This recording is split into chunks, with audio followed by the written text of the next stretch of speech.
ఏది ఏం చేసినా కూడా టీడీపీ వైసీపీ మధ్యలో గొడవలు నడుస్తూనే ఉంటాయి. బట్ ఏంటంటే ఈ ఎమ్మెల్యేల వల్ల వచ్చేది ఏం లేదు. బట్ వీళ్ళు చెప్పే మాటలు మాత్రం ఉంటాయి కానీ చేసేది ఏమి ఉండదు. అంటే వైసీపీ ప్రభుత్వంలో ఉన్నప్పుడు గవర్నమెంట్ లో ఉన్నప్పుడు ఎటువంటి మేలు జరగలేదంట ప్రజలకు.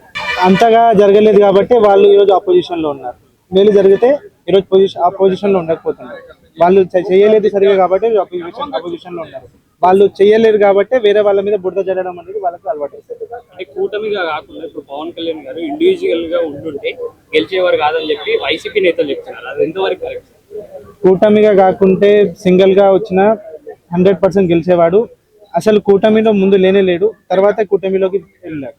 అంటే ఆయన పార్టీ ఆఫీస్ మొన్న రీసెంట్ టైంలో మంగళగిరి పార్టీ ఆఫీస్ పైన దాడి అయితే జరిగింది. అది చేయించింది ఎవరై ఉంటారు? వైసీపీ నేతలు అయి ఉంటారా, లేకపోతే వేరే సుపారీ గ్యాంగ్? అంటే అలాంటి హోదాలో ఉన్న వ్యక్తికి భద్రత లేదు. కామన్ మ్యాన్ పరిస్థితి ఏంటని చెప్పి క్వశ్చన్ రేజ్ అవుతుంది. దీనికి మీరేమనుకుంటున్నారు?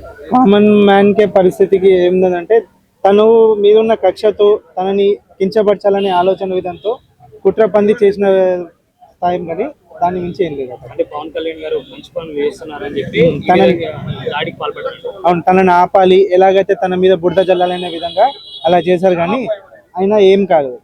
అంటే ఇది వైసీపీ కార్యకర్తలు చేస్తున్నారు, వాళ్ళే చేశారని చెప్పి ప్రూఫ్ లేవు కానీ 100% వైసీపీ వాళ్ళ వల్లనే అవి ఉంటాయి.